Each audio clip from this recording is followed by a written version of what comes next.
Bonjour à tous. Aujourd'hui, on va apprendre à installer et à utiliser l'application que j'ai développée qui permet de voir le maillage interne d'un site internet.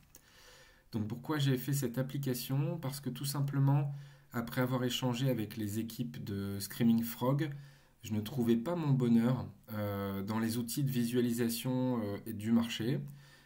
J'ai pu utiliser cocon.se, qui était un des premiers, mais qui est quand même assez cher, et finalement qui m'apportait les mêmes problématiques.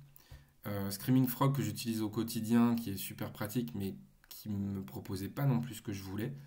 Et donc, après avoir cherché sur des forums, échangé avec des utilisateurs, et il n'y avait absolument rien qui répondait exactement à ce que je voulais faire.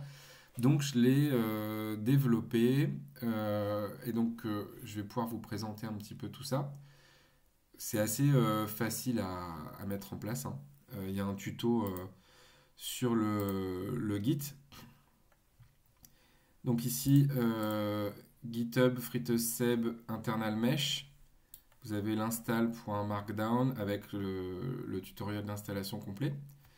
Donc il faut avoir des devs d'installer, donc Docker. Donc ça, ben, vous l'installez en fonction de votre système d'exploitation. Et après, tout simplement, on va cloner le repository. Donc là, je suis en ligne de commande. Donc j'ai supprimé mon précédent dossier pour la démo. Donc je fais le git clone. Ça y est, maintenant je vais dans mon dossier. Et ensuite, je suis le tutoriel. Donc je vais initialiser des devs.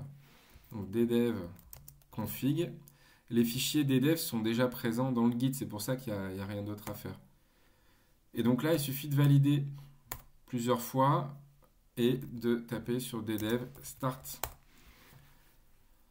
Et donc là, les machines Docker vont être créées et vous allez avoir bientôt une URL sur laquelle vous allez pouvoir faire CTRL-clic pour l'ouvrir dans un navigateur.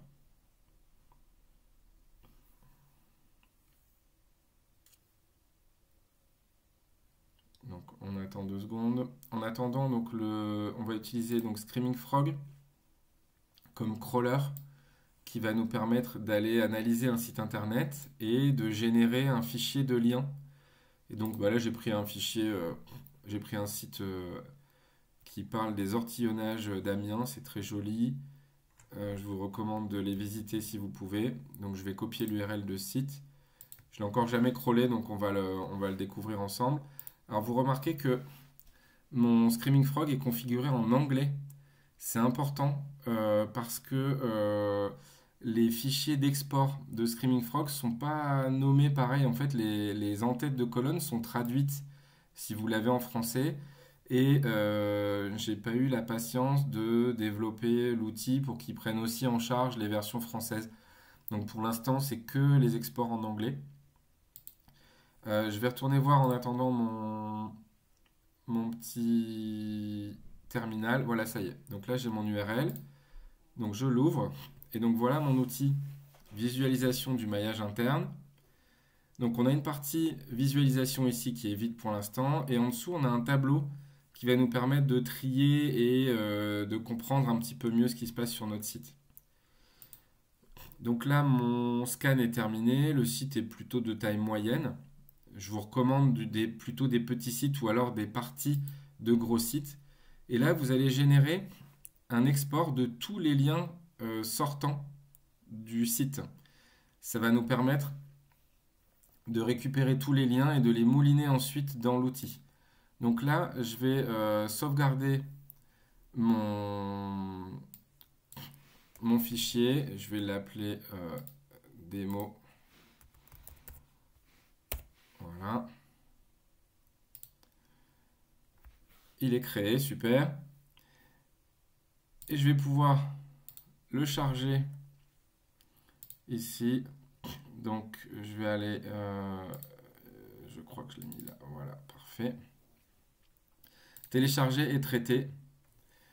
Et donc là, ça y est, mon fichier a été importé. Donc ce que je fais, c'est que en fait, je supprime tous les liens qui sont des images, des JS, des CSS, pour ne garder que les liens HTML. Je ne garde que les liens corrects. Donc je retire dans cette version, en tout cas pour l'instant, tout ce qui est 302, 301, etc. Je garde que les liens 200. Ils sont ensuite affichés avec une proportionnalité en fonction du nombre de liens entrants.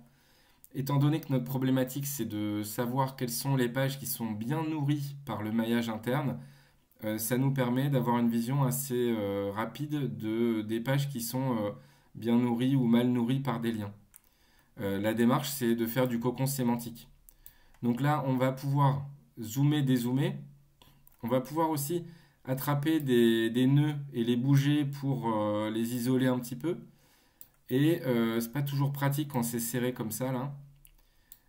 On va pouvoir aussi ici changer la force de répulsion et la distance des liens pour justement aérer un petit peu tout ça et s'y retrouver davantage.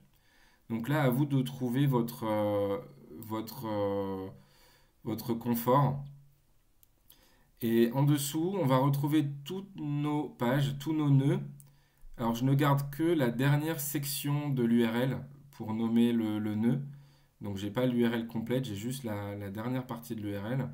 Et là, pour y voir plus clair et pouvoir vraiment travailler sur le contenu, on va pouvoir filtrer les pages en fonction du nombre de liens entrants ou du nombre de liens sortants. Donc, typiquement, vous allez pouvoir éliminer les pages qui ne vous intéressent pas. Par exemple, moi, les actualités, la page actualité ne m'intéresse pas, la page d'accueil non plus, la page tarif peut-être pas non plus.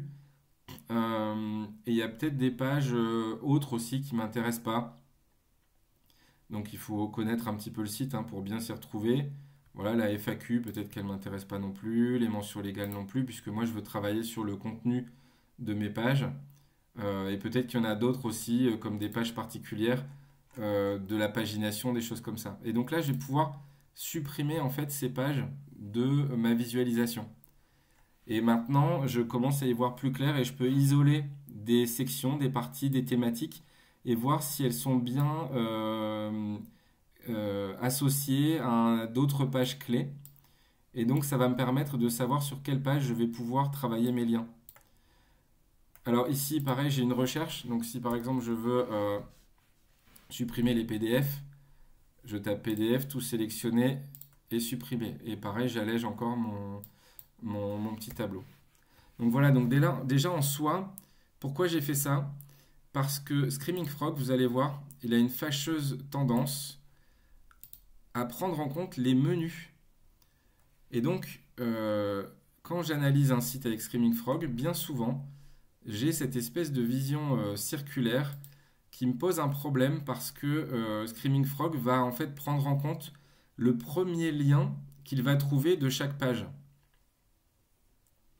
Et donc, le fait qu'il fasse ça et qu'il ne sache pas éliminer les menus, eh bien, s'il y a un menu dans le site qui contient toutes les pages du site, alors là, c'est le cas parce que vous voyez, il y a la plupart des pages du site qui sont dans le menu.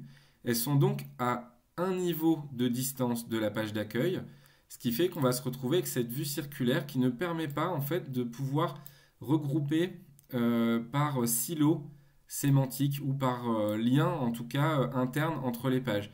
Puisque même si plusieurs pages sont liées entre elles, s'il y a un lien vers une page qui se trouve dans le menu, eh bien les liens dans le contenu ne seront pas pris en compte. Donc c'est pour ça principalement que j'ai développé cet outil, c'est face à cette frustration qui m'empêchait de comprendre l'organisation des sites.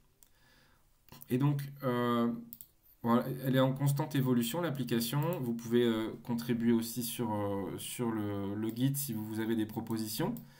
Les dernières fonctionnalités, c'est tout effacer, parce que vu que je crée un fichier JSON, si vous le mettez en ligne, par exemple, bah, le prochain qui arrive dessus, il va voir ce que le précédent a fait. Donc tout effacer, ça permet de revenir à zéro et de supprimer le fichier JSON pour que l'appli soit vierge lorsqu'on s'y connecte.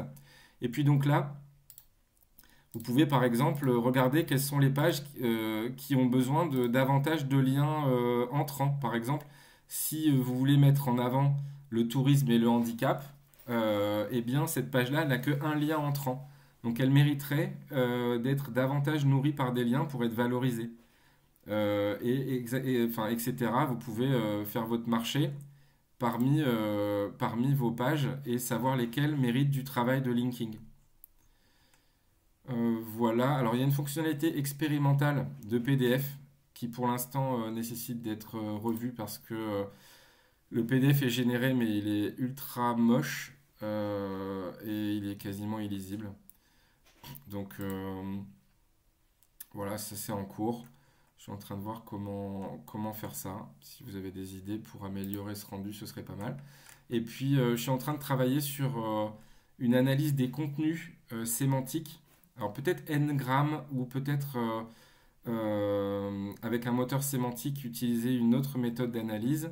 Et je voudrais en fait que le prochain outil puisse regrouper les pages par thématique sémantique et prendre en compte les résultats de cet outil-là, de nombre de liens, pour suggérer en fait des liens pertinents à créer.